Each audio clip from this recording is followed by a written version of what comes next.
2-3 kelompok. Dipersiapkan terlebih dahulu sambil saya setting ini laptop saya mau online 2. Kelompok berapa aja, Bu? Silakan yang siap dulu aja. Emang hari ini kelas sebelumnya juga tadi cepat-cepatan aja siapa yang siap duluan, Chandra. Kelompok 3, Bu. Boleh. Kelompok 6, Bu. Oke, 3 sama 6 dulu ya. Karena jam 11 nanti saya rapat. Kelompok 3 sama 6 dulu dipersilahkan di share screen-nya dulu.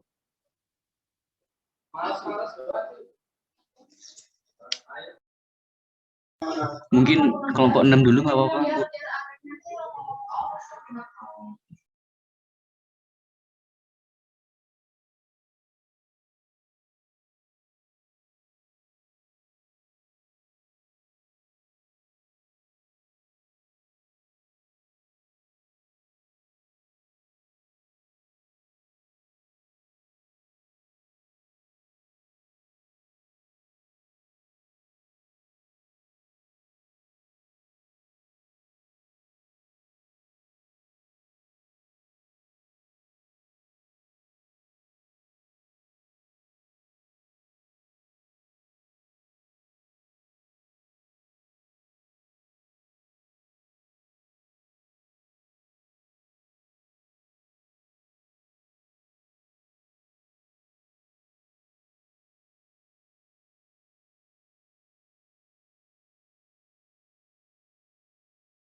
Oke, silakan dimulai untuk kelompoknya Lutwina. Silakan. Sebelumnya, Assalamualaikum warahmatullahi wabarakatuh. Waalaikumsalam warahmatullahi wabarakatuh.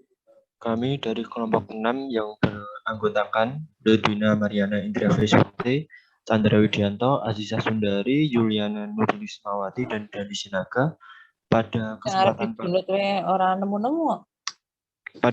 pagi hari ini kita akan menganalisa tentang total quality control pembuatan pabrik.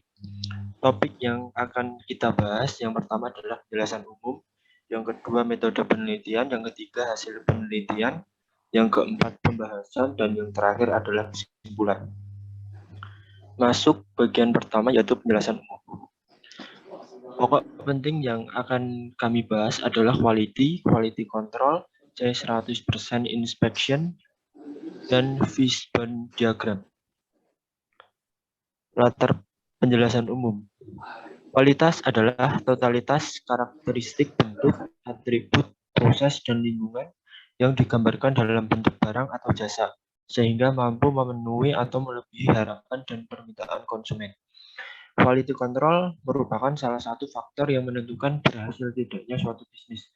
Quality control perlu dilakukan sebagai upaya menjaga kualitas produk agar sesuai standar dan meminimalisir cacat produk sampai ke tangan konsumen.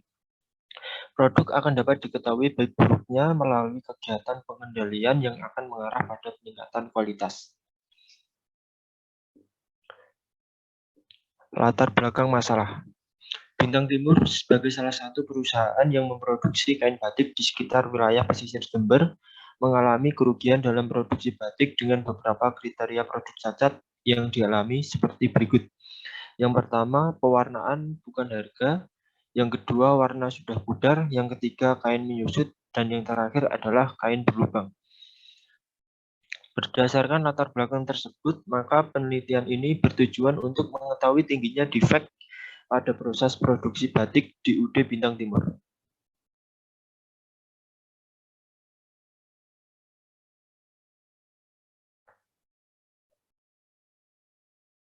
Selanjutnya akan dilanjutkan oleh teman saya. Oke, untuk selanjutnya penjelasan di bagian metode penelitian. Yang pertama terdiri dari desain penelitian. Penelitian ini berbasis deskriptif kuantitatif. Penelitian kuantitatif ini yang lebih menekankan pada analisis data dan merumuskan definisi operasi, pengukuran validitas dan reliabilitas tinggi. Kemudian untuk yang kedua tersebut populasi dan sampel. Kemudian populasi dalam penelitian ini adalah produksi kertas batik yang diproduksi oleh UD atau Usaha Dagang Bintang Timur di sumber Jambe pada bulan Januari sampai dengan bulan Desember 2014. Sampel dalam penelitian ini adalah cacat produk. Kemudian untuk yang berikutnya meliputi jenis dan sumber daya data. Jenis dan sumber daya data yang digunakan dalam penelitian ini yaitu data primer informasi yang diperoleh dari hasil observasi adalah standar kualitas yang ditetapkan perusahaan yang meliputi cacat produk dan penyebab kecacatan yang terjadi selama bulan Januari sampai Desember 2014. Kemudian untuk yang terakhir terdiri dari metode analisis data. Dilakukan dengan yang pertama membuat check sheet, kemudian untuk yang kedua membuat histogram, kemudian untuk yang ketiga melakukan inspeksi 100% dengan peta kontrol, kemudian untuk yang keempat sebuah diagram sebab dan akibat atau fishbone diagram, kemudian untuk yang terakhir rekomendasi bagi perusahaan sebagai tindakan untuk meningkatkan kualitas produk.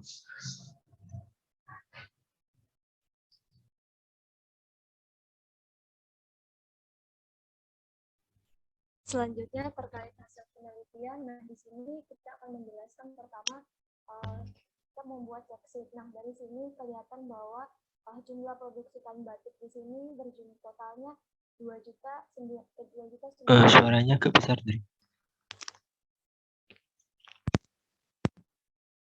Di sini totalnya di sini terkait jumlah produksi kain batik yaitu 2.982. Terus untuk tipe kecacatan di sini terdiri dari pertama itu color does not price atau warna bukan harga, yang kedua warna blur, 3 itu chain serp, yang keempat itu chain hole, dan yang terakhir ini jumlah produk cacat. Nah, dari jumlah produk cacat ini terlihat totalnya berkisaran 86. Dari sini, dari check sheet ini, kami akan membuat histogram sesuai sama jurnal yang telah kami pelajari, telah teliti selama ini atau telah kami review. Nah, dari sini, dari histogram ini, pertama terkait histogram tipe produk cacat. Dari sini kelihatan bahwa color does not price, color blur, chain serp sama chain hole-nya ini berbeda-beda jumlahnya. Tapi di sini untuk bulan pertama itu produk tertinggi atau jumlah cacat yang tertinggi yaitu pada chain serp. Terus yang selanjutnya diikuti pada bulan kedua yaitu chain hole. Terus pada bulan ketiga itu seimbang, yang mana produk cacatnya itu berkisaran sama. Terus untuk untuk bulan kelima itu color blur sama chain serp. Terus untuk selanjutnya bulan ke-6 itu kelihatan bahwa di situ color does not price atau warna bukan harga. Terus untuk yang ke bulan 8 itu kelihatan di situ bahwa itu chain hole atau kain berongga. Terus selanjutnya pada bulan 11 itu pun mencapai 4, yaitu color does not price. Dari sini kita bisa melihat bahwa jumlah kecacatan pada bulan mana yang sangat berpengaruh. Terus yang kedua ini terkait histogram jumlah produksi dan jumlah produk cacat. Di sini kelihatan bahwa jumlah produk yang produksi kain itu lebih tinggi dibandingkan kecacatan. Akan tetapi perlu diperhatikan juga. Selanjutnya.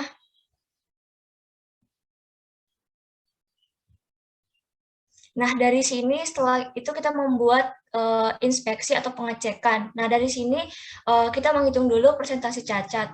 Nah, dari persentase cacat ini kita melihat berapa jumlah kecacatan dari setiap produk atau dari setiap produk itu per bulannya.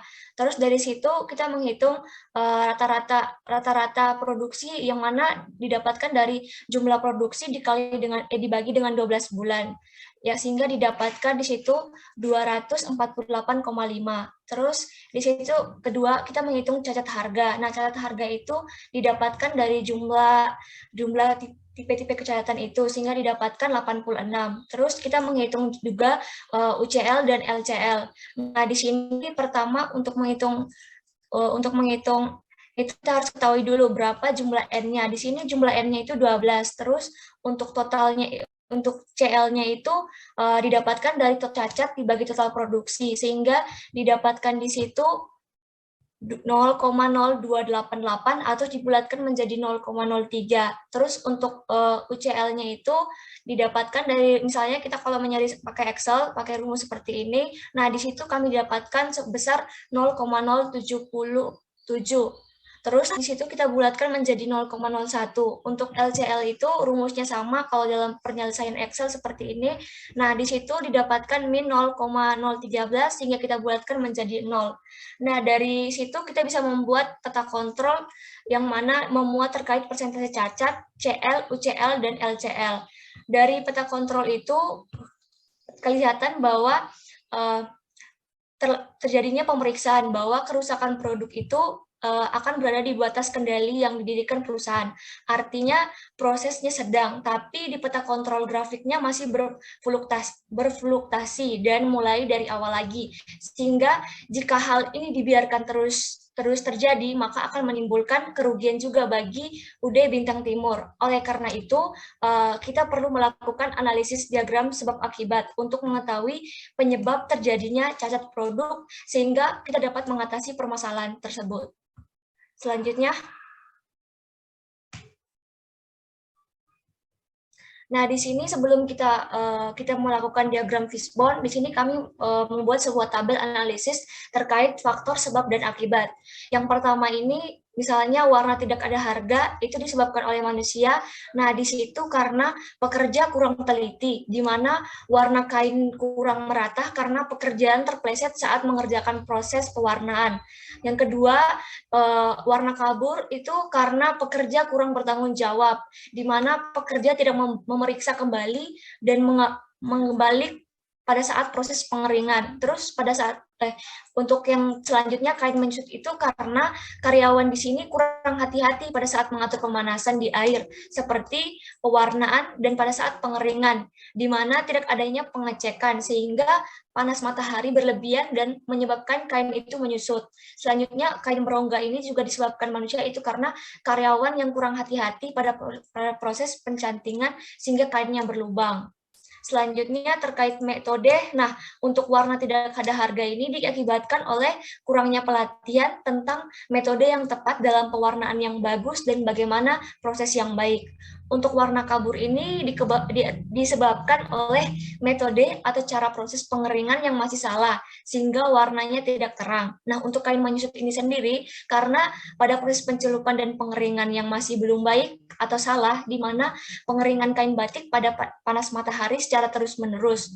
Terus untuk kain berongga ini karena kurangnya pelatihan tentang metode yang baik dalam proses pencantingan. Selanjutnya, nah bahan baku di sini itu terkait bahan pembantunya, di mana untuk warna tidak ada harga ini tidak ada pengaruh, warna kabur tidak berpengaruh, kain menyusut tidak berpengaruh, di sini berpengaruh pada bahan baku atau lilin yang selama proses pencantingan dapat menyebabkan kain itu menjadi berlubang. Nah, untuk faktor lingkungan sendiri itu pada warna tidak ada harga itu tidak berpengaruh. Terus untuk warna kabur itu berpengaruh karena suhu api pada saat pemanasan dan panas yang berlebihan yang tidak sesuai. Selanjutnya kain menyusut ini karena suhu dan panas yang berlebihan dan tidak sesuai juga. Untuk kain berongga pun sama, suhu dan panas yang berlebihan dan tidak sesuai. Dari sini, dari tabel, kita bisa menentukan atau menyimpulkan apa sebab dan akibat secara keseluruhan yang mempengaruhi tipe kecacatan masing-masingnya. Selanjutnya,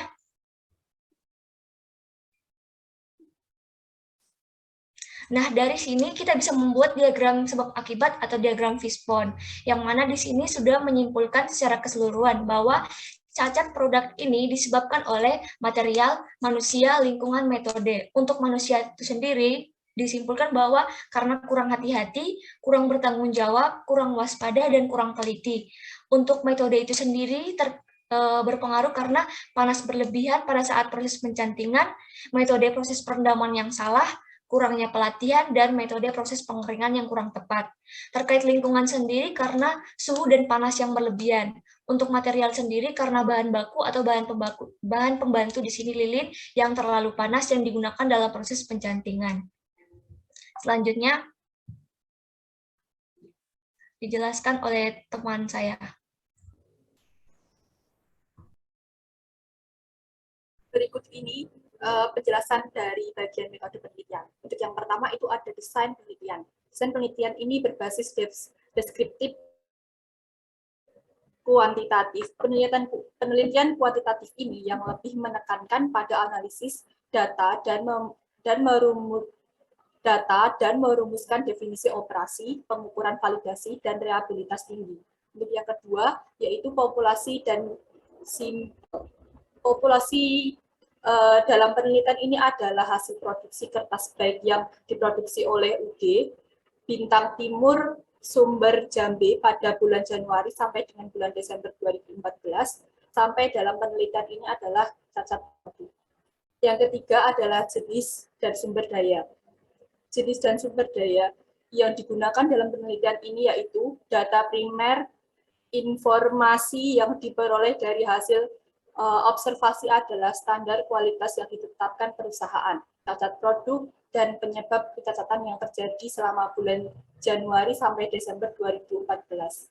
Yang keempat, metode analisis dilakukan dengan yang pertama ada membuat check sheet, yang kedua membuat histogram, yang ketiga melakukan inspeksi C 100% dengan peta kontrol, yang keempat yaitu sebuah diagram sebab dan akibat fishbone diagram. Untuk yang kelima yaitu rekomendasi dari perusahaan sebagai tindakan untuk meningkatkan kualitas produk. Selanjutnya,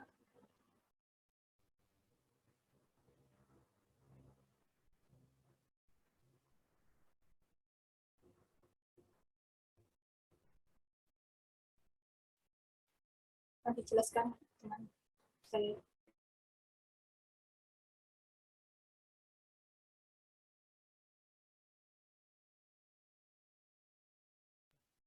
Selanjutnya untuk pembahasan di sini dari diagram fishbone itu kita melihat bahwa banyak sekali faktor berpengaruh yang mana terdiri dari lingkungan, metode, material, dan manusia. Dari situ kita bisa melakukan usulan tindakan perbaikan secara umum dalam upaya mengurangi tingginya angka kecacatan produk dari buatan tangan kain batik.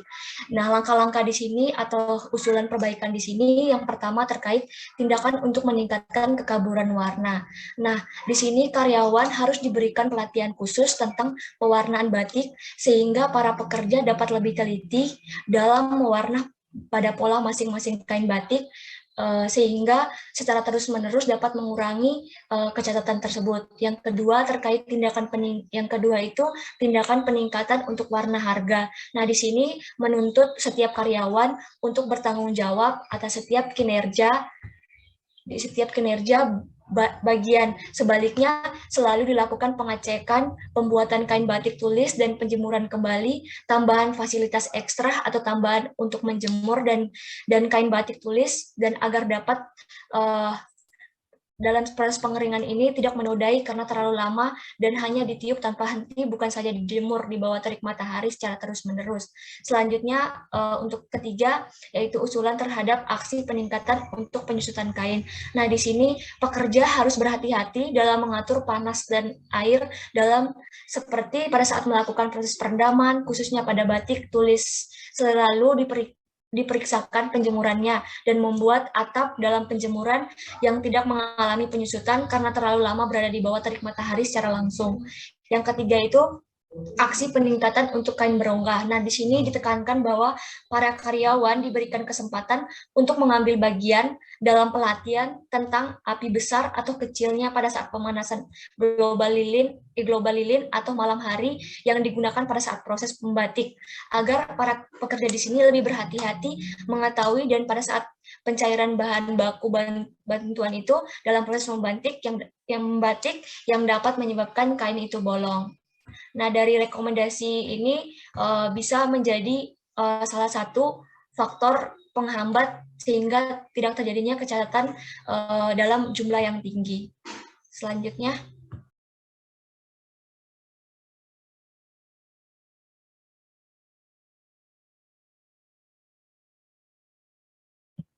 Yang terakhir adalah kesimpulan. Kesimpulan dari PPT ini adalah faktor penyebab terjadinya cacat produk pada pembuatan tangan kain batik adalah manusia, metode, bahan baku, dan lingkungan. Sedangkan mesin belum termasuk karena proses produksi ini masih manual. Dengan adanya quality control diharapkan bermanfaat dalam mengidentifikasi penyebab kerusakan pada hasil produksi yang menyebabkan rendahnya kualitas produk yang dihasilkan, sehingga diketahui sumber-sumber penyebab kerusakan produk tersebut maupun cara pemecahannya supaya dapat meminimalisasi jumlah kerusakan yang terjadi, sehingga dapat meningkatkan produktivitas dan sebagai upaya menjaga kualitas produk agar sesuai standar untuk memenuhi keinginan konsumen dan dapat mencapai tujuan perusahaan itu sendiri. Sebelum ditutup, apakah ada pertanyaan?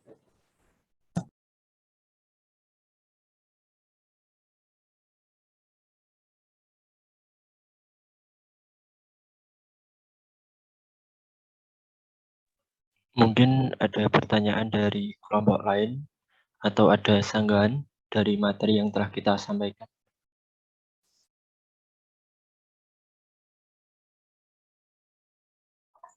Permisi, saya ingin bertanya. Ya, NIM-nya berapa, Mbak? Aku belum online di ini soalnya.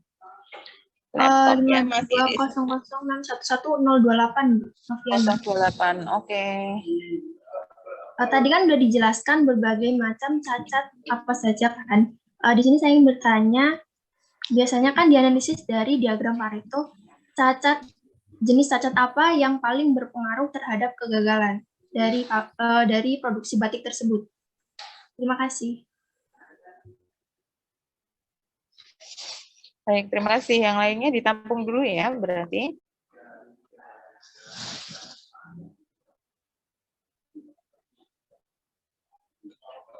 Yang lainnya dipersilakan.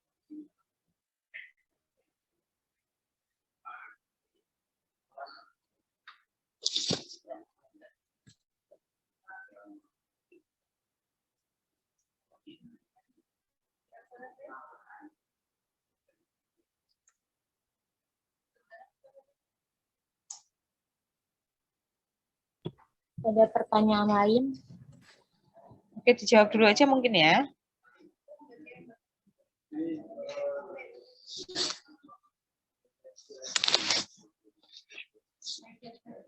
Belum ada pertanyaan yang lain, bisa dijawab kalau sudah siap. Kalau belum, silakan didiskusikan dulu.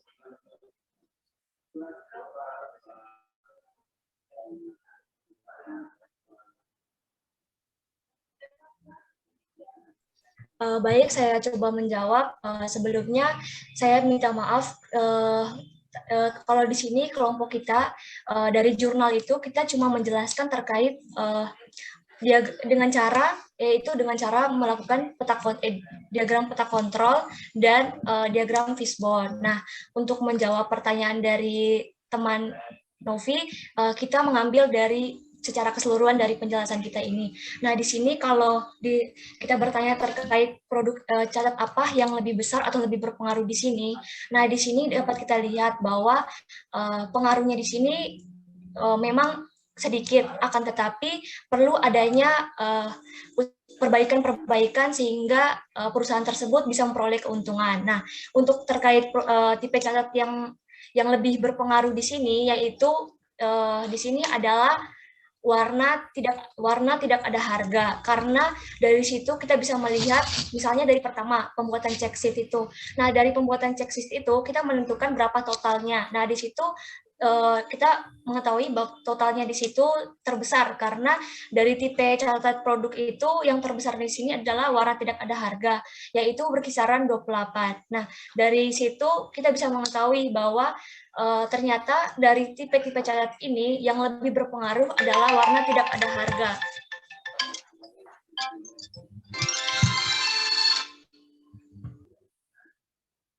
Terima kasih. Seperti itu, Mbak. Sudah cukup terjawab, Noviana? Sudah, Bu. Baik, ada pertanyaan lagi? Kalau nggak ada, bisa langsung ke kelompok 3. Ini nanti mohon maaf ya, saya tutup jam 11 ya. Ini langsung ke kelompok 3. Sebelumnya saya mau Kemudian bertanya dulu, Bu. presentasi. Gimana? Oh, mau Saya kalau menambahkan? saya mau bertanya. Oh, oke, baik, nggak apa-apa. Cuma sedikit, Bu. Iya. Itu kan kalau ada cacat produk itu apakah produknya itu didaur ulang atau dijual dengan harga murah atau bagaimana ya? Itu kan pasti kalau ada cacat kan perusahaan pasti mengalami kerugian. Itu solusinya bagaimana? Terima kasih. Oke. Silakan kelompoknya Chandra, Lutfina, dan teman-teman yang lain.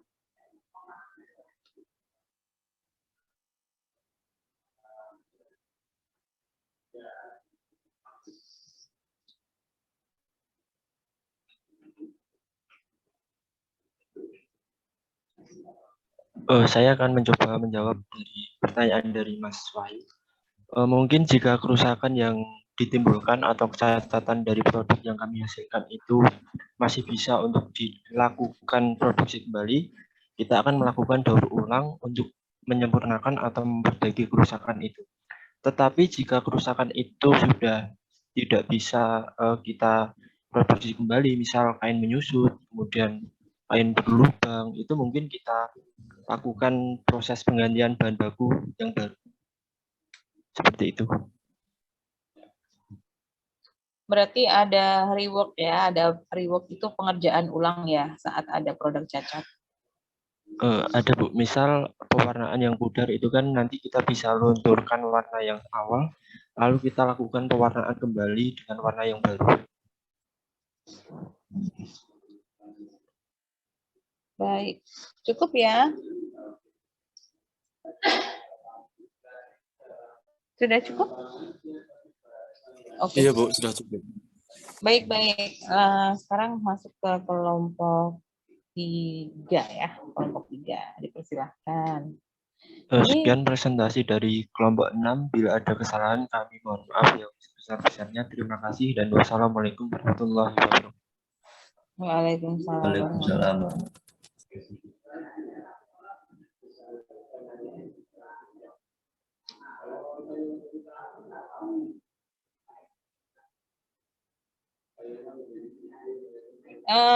Untuk penilaiannya bisa kalian lihat di linknya ya, di link Google Spreadsheet-nya.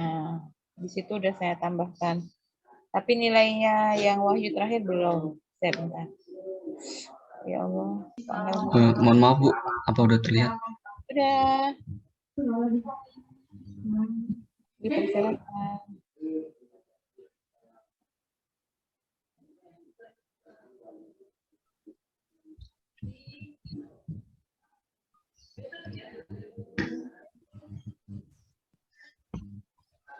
Oke, sebelumnya Assalamualaikum warahmatullahi wabarakatuh. Waalaikumsalam warahmatullahi wabarakatuh. Kami dari kelompok 3 dengan beranggotakan Citra Normalitasari, Fatra Ramadan, Daniel Labib, Hayatul Ilmain Elsa, dan Mila Jamilatul Mahmuda akan mempresentasikan tentang total quality control dan metode SEWOT sebagai alat bantu pada praktek proses lean construction.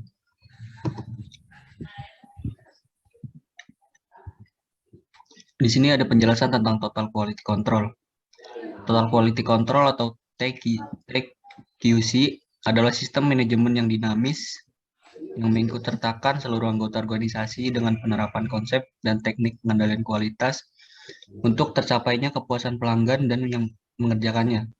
Dasar dari total quality control adalah mentalitas kecakapan dan manajemen partisipatif dengan sikap mental yang mengutamakan kualitas kerja. Mentalitas adalah kesediaan bekerja bersungguh-sungguh, jujur, dan bertanggung jawab melakukan pekerjaannya. Dan di sini ada penjelasan tentang metode SEWOT. Metode SEWOT adalah metode yang menganalisis proses sejak perencanaan hingga diperoleh hasil untuk mencari perbaikan terus-menerus dan mencerminkan dalam 4 tahapnya. Dasar dari filosofi perbaikan terus-menerus. Oke, selanjutnya akan dilanjutkan oleh teman saya.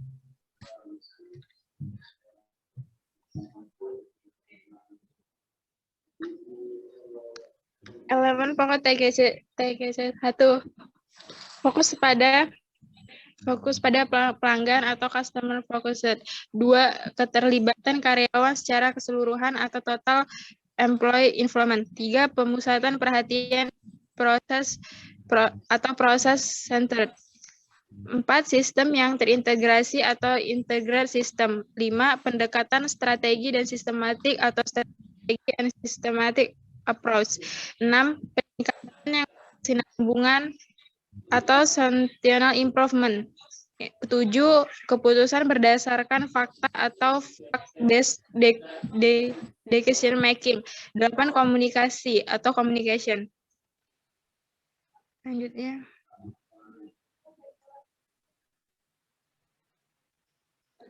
Tujuan total quality control, mendekati produk terbaik untuk ditawarkan kepada pelanggan, meningkatkan kualitas dalam jangkauan yang luas, mengingat kepuasan pelanggan, memperhatikan bagian kondisi biaya dan layanan. Faktor-faktor di atas merupakan faktor yang berpengaruh dalam kepuasan pelanggan.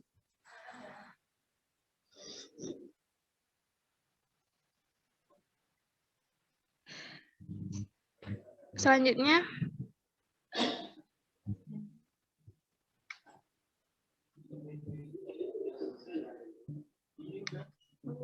gagasan utama dalam TKC. 1. Kerjasama dan partisipasi. Cara ini dilakukan agar seluruh karyawan mengetahui cara-cara dalam membangun sikap mentalnya di lingkungan pekerjaannya masing-masing. Tujuannya adalah 1. Berorientasi kepada tanggung jawab kelompok, bersedia membuat lebih berpartisipasi dalam bidang yang berhubungan, menciptakan kesadaran kelompok, dapat saling menghargai antara golongan dan atau tingkatan. Lanjut.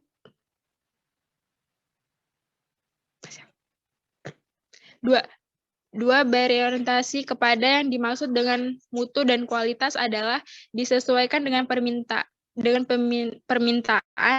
Sistem adalah mencegah sejak awal dikerjakan dengan benar. Standarnya adalah harus tidak ada kesalahan. Ukurannya adalah biaya untuk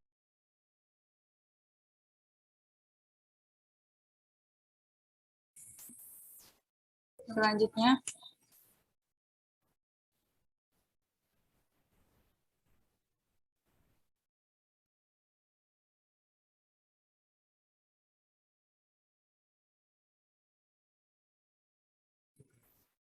Sistem manajemen dalam TQC. Sistem manajemen dalam total quality control meliputi satu sistem manajemen, yaitu untuk mengetahui konsep standar dan sistem manajemen seutuhnya. Dapat memilih cara penerapan uang tepat dan efektif.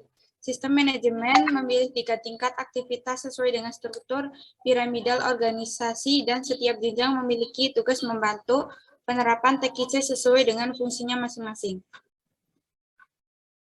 2. Kebijakan manajemen, yaitu untuk dukungan dari manajemen pusat dalam menetapkan kebijaksanaan dan memberi arahan. Dukungan dari manajer menengah untuk berperan serta dalam TKIC. Dan pengawasan melekat harus diterapkan oleh setiap atasan atau subunit atau kelompok kerja dengan cara yang benar, agar kesalahan dapat diketahui sedini mungkin. Proses kerja gugus TKIC. 1. Pengajuan masalah. Yang kedua, analisis permasalahan. Yang ketiga, mencari pemecahan masalah. Yang keempat, presentase pada pihak manajer. Dan yang terakhir, manajer akan menelusuri, meninjau, atau meminta tindak lanjut dari presentasi yang dimaksud.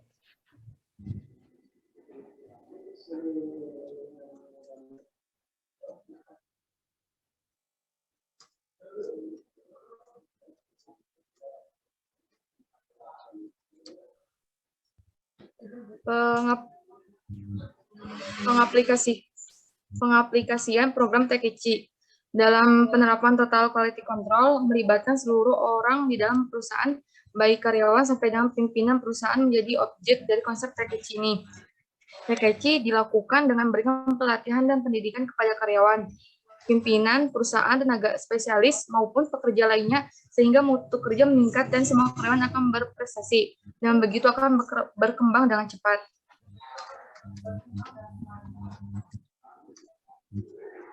Pemecahan masalah menggunakan plan, do, check, and action. Pemecahan masalah TKIC dilakukan dengan plan, do, check, and action yang dijabarkan menjadi 8 langkah, yaitu menentukan prioritas masalah, menjelaskan mengapa masalah itu diprioritaskan, mengenali status masalah, susun langkah-langkah perbaikan, melaksanakan langkah-langkah perbaikan, periksa hasil perbaikan, mencegah terulangnya masalah, dan yang terakhir adalah menggarap masalah selanjutnya. Tujuan penelitian. Makalah ini bertujuan untuk mengevaluasi peningkatan konstruksi sipil dan menerapkan Total Quality Control metode SEAWORD dalam kombinasi dengan proses konstruksi ramping, dengan menggabungkan filosofi konstruksi ramping dan kontrol kualitas total dan siklus PDCA. Ada pengaturan yang menarik, karena faktanya mereka dapat berkontribusi pada praktik dan hasil konstruksi sipil yang lebih baik.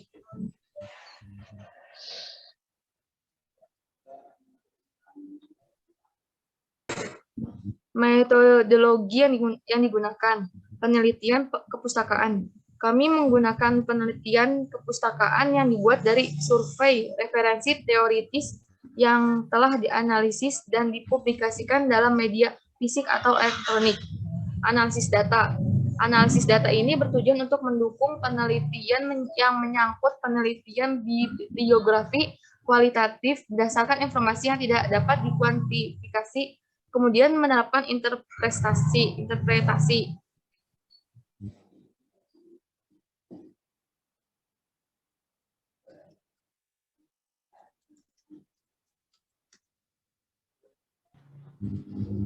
Selanjutnya ada studi kasus. Di sini dari PT Sejahtera Usaha Bersama merupakan salah satu perusahaan terbesar dalam bidang manufaktur plywood di Indonesia. Untuk menjaga konsistensi kualitas produk dan jasa yang dihasilkan dan disesuaikan dengan tuntunan kebutuhan pasar, perlu dilakukan pengendalian kualitas atau quality control atas aktivitas proses yang dijalani. Dari pengendalian kualitas yang didasarkan pada inspeksi penerimaan produk yang memenuhi syarat dan penolakan yang tidak memenuhi syarat, sehingga banyak bahan, tenaga, dan waktu yang terbuang. Namun sejauh ini belum diketahui cara yang tepat untuk mengetahui kualitas produksi sudah memenuhi kebutuhan dan harapan pelanggan. Selanjutnya, di sini terdapat penyelesaian studi kasus. Dengan metode SEAWORD adalah teknik pengendali proses yang bertujuan untuk menyelidiki dengan cepat terjadinya sebab-sebab terduga atau pergeseran proses sedemikian hingga menyelidikan terhadap proses itu, dan tindakan pembetulan dapat dilakukan sebelum terlalu banyak unit yang tak sesuai produk. Penyelesaian studi kasus pada PT Usaha Sejahtera Bersama menggunakan alat analisis metode SWOT. untuk mengetahui faktor yang mempengaruhi terjadinya cacat dalam produksi plywood serta untuk mengetahui kualitas produksi plywood PT Sub Jombang. Variabel yang digunakan dalam penelitian ini adalah faktor-faktor cacat yang mempengaruhi produksi plywood selama periode 2 tahun, yaitu bulan Januari 2011 sampai dengan bulan Desember 2012. Selanjutnya kesimpulan. Makalah ini dimaksudkan untuk mengidentifikasi kontribusi mana total quality control dan metode Seward dapat membantu konstruksi LEAN. Analisis referensi teoritis mengungkapkan hubungan intrinsik dan bidang superporsi antara tema sentral. Kontrol kualitas total dan metode Seward mengidentifikasi elemen konvergensi, perencanaan, koordinasi, informasi, organisasi, pelanggan, proses, dan interaksi. Integrasi kontrol kualitas total dan metode Seward melibatkan proses internal, karyawan yang berorientasi pada keinginan pelanggan untuk berkontribusi pada kualitas dan daya saing organisasi.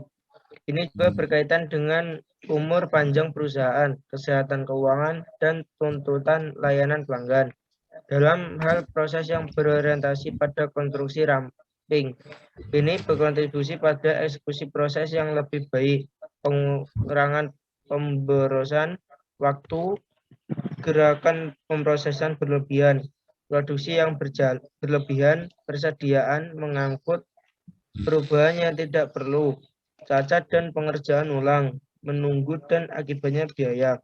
Jika integrasi TKC dengan alat Seward terjadi, ada peningkatan kekuatan dalam mencari perbaikan berkelanjutan dalam organisasi. Itu memberikan kontribusi biasa pada filosofi dan praktik konstruksi ramping, sehingga meningkatkan peluang keberhasilan organisasi.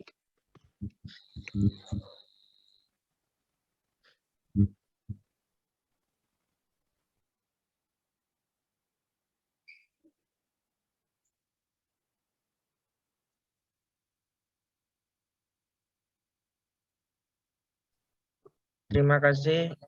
Sekian presentasi dari kelompok kami. Mungkin ada pertanyaan, silahkan diajukan. Ya, saya ada pertanyaan. Bu. Silakan.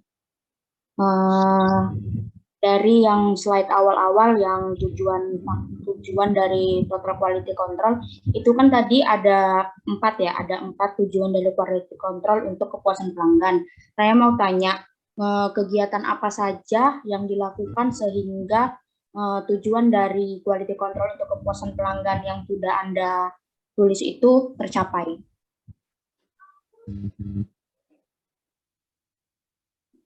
Ya, seperti itu pertanyaan saya, Bu. Oke, Rebecca. Ada yang lain? Saya, Bu. Saya, Bu.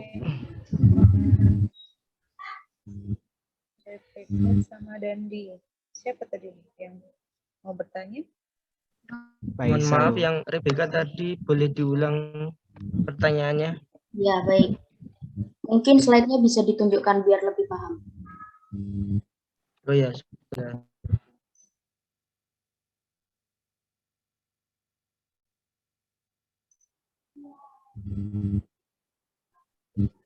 Ya, itu kan dari tujuan quality control untuk kepuasan pelanggan kan tujuannya ada 4. Saya mau tanya kegiatan apa saja yang dilakukan sehingga dari 4 tujuan untuk kepuasan pelanggan itu tercapai. Sudah paham atau mengerti mungkin?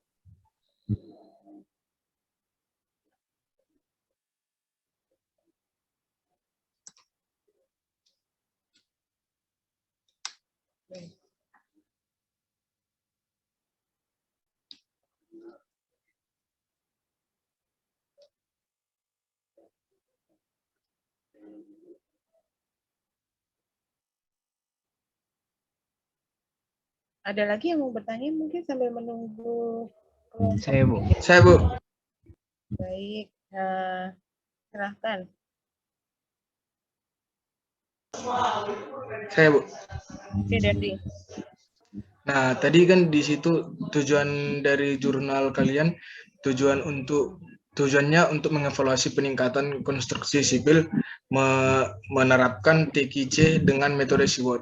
Nah, yang mau saya tanyakan, bagaimana penerapan metode SWOT itu sendiri dalam pengevaluasian dari peningkatan konstruksi sipil tersebut? Secara ringkas saja. Terima kasih. Oke, penerapan metode SWOT. Ya, Bu.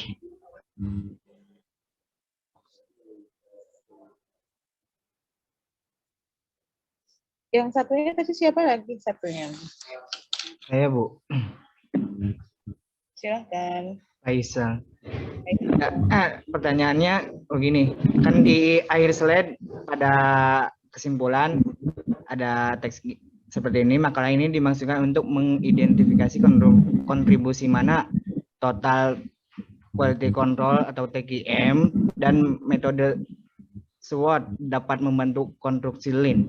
Pertanyaannya, manakah yang lebih membantu antara TQM dengan metode SWOT dalam konstruksi Lean? Terima kasih.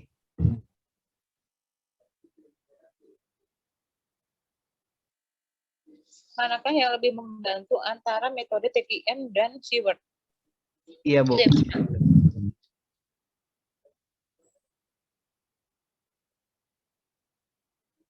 Oke, 3 pertanyaan. Rebecca, Dendi, Faisal.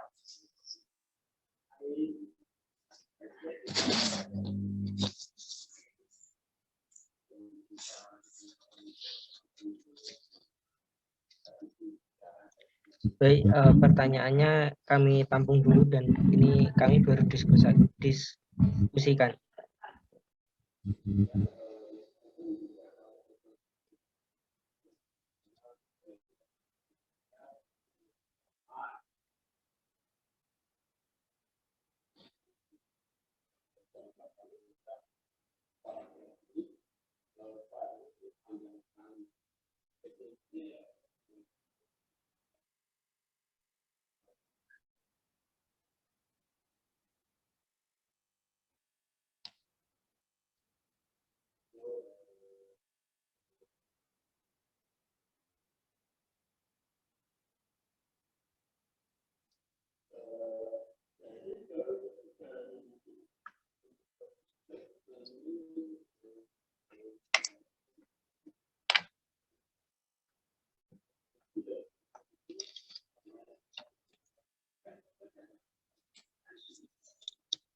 Bu, saya akan menjawab pertanyaan dari Dandi. Oke, silakan bilang. Pertanyaannya kan, bagaimana penerapan metode SWOT pada perusahaan? Itu bukan Mas Dandi? Ya, benar. Nah, di sini metode SWOT ya itu atau siklus PDCA itu dengan plan, do, check, and action. Jadi penerapannya itu jalurnya untuk penerapan kontrol proses.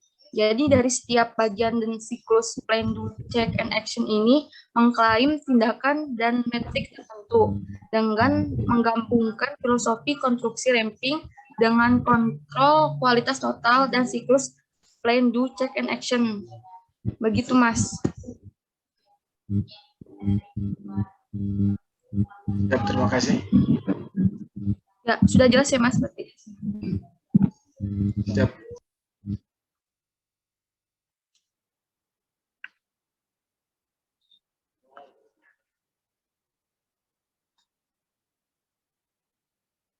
Kurang yang pertanyaannya Rebecca sama Faisal.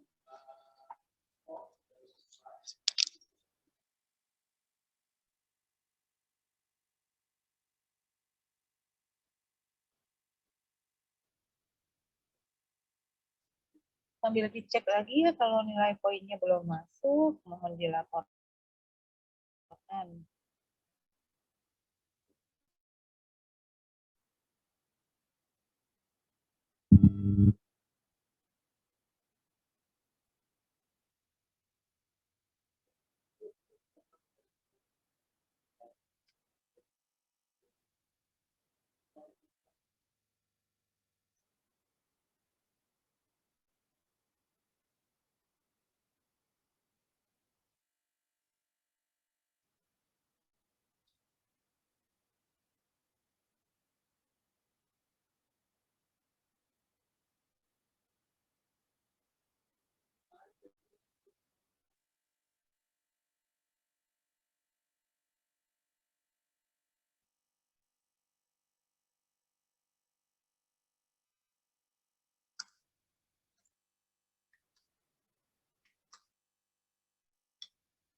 Oke, saya akan menjawab pertanyaan dari TBK.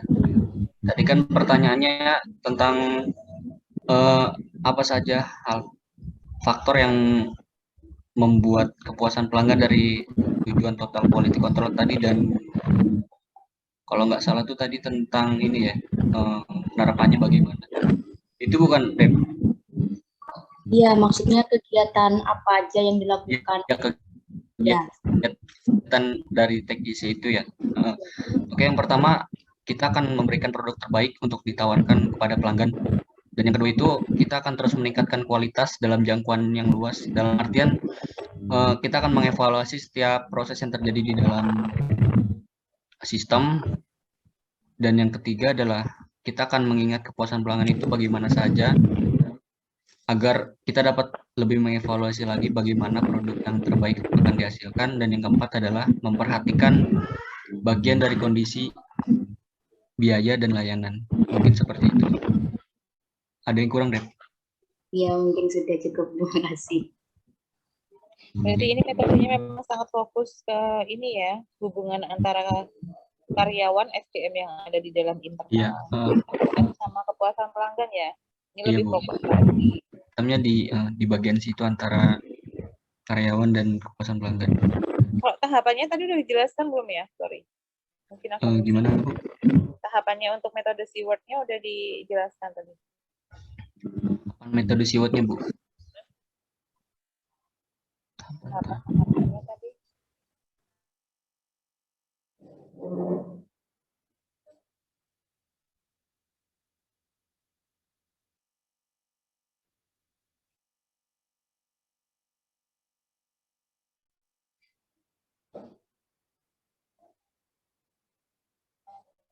Menarik ini dari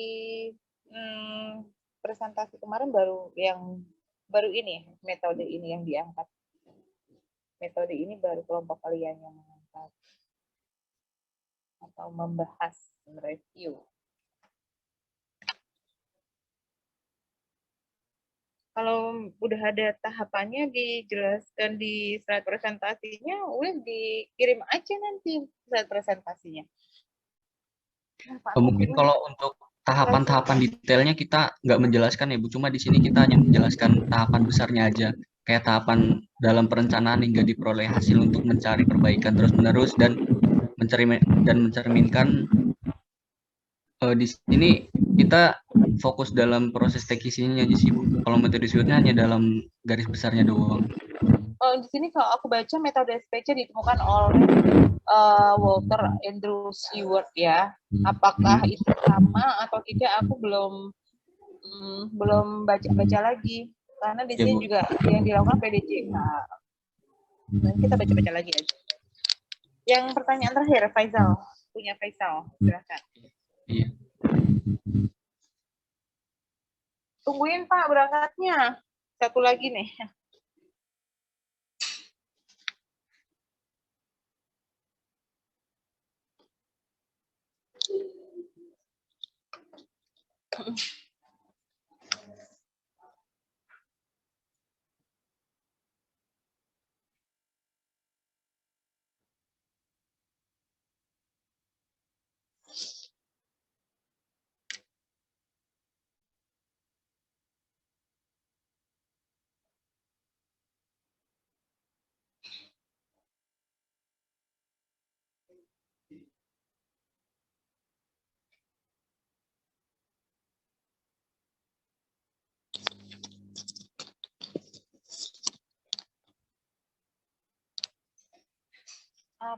Metode TKM sama metode SEWORD bagusan mana gitu ya tadi pertanyaannya ya.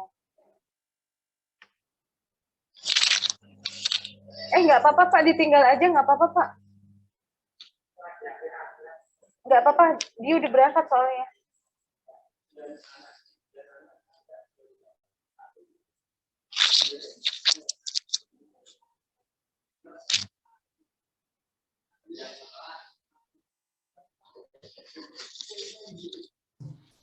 Baik, mungkin saya akan menjawab pertanyaan ketiga, yaitu pertanyaannya metode SEWORD atau TKC yang lebih menguntungkan. atau TKM? Lebih menguntungkan metode SeaWorld karena metode SeaWorld menggunakan plan, do, check, and action.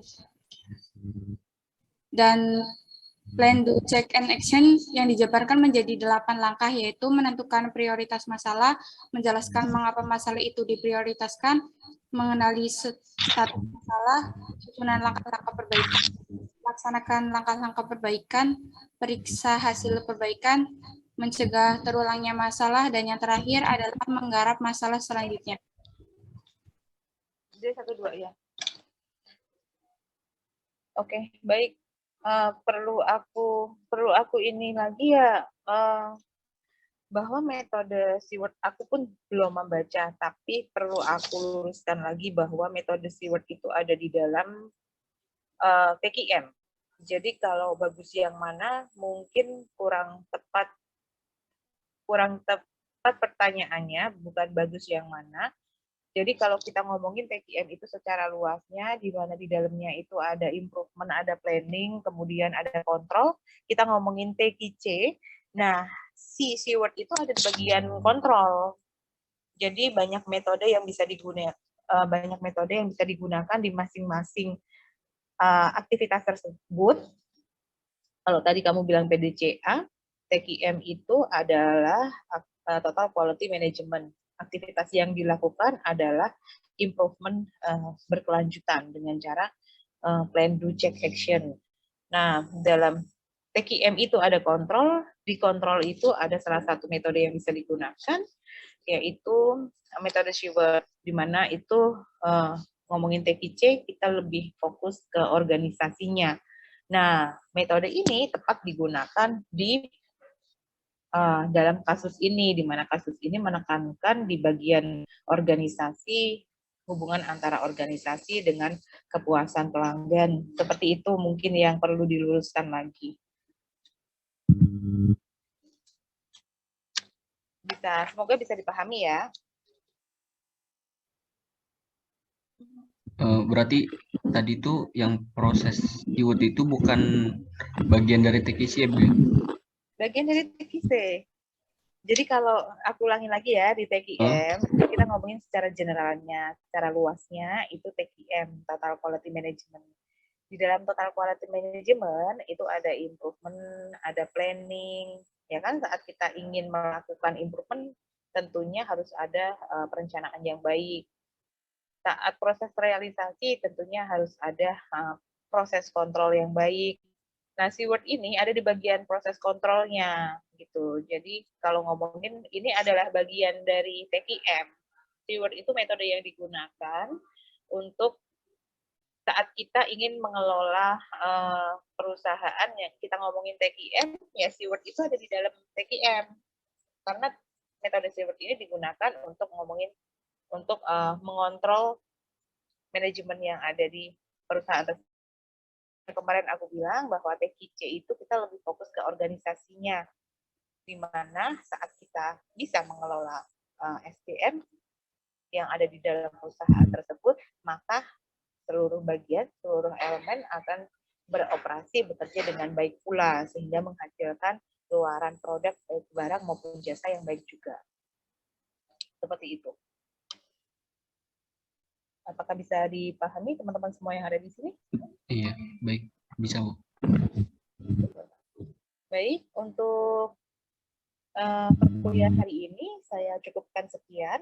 Besok kita diskusi lagi dengan beberapa kelompok yang belum maju. Ini saya minta tolong untuk dibantu cek di kelas yang C apabila ada yang merasa nilainya belum masuk. Misalnya keaktifannya udah 2 kali, tapi baru ditulis sekali, mohon dilaporkan. Seperti itu. Oke, saya tutup kelasnya. Terima kasih. Kelas ini makin hidup daripada yang minggu lalu ya. Yang kemarin masih sepi gitu kan. Tadi Sixtus baru 1 Bu yang ini gitu. Yang cuma jawab 1. Yang gini kan rame. Oke, terima kasih. Wassalamualaikum warahmatullahi wabarakatuh. Waalaikumsalam. Waalaikumsalam warahmatullahi wabarakatuh. Terima kasih, Bu.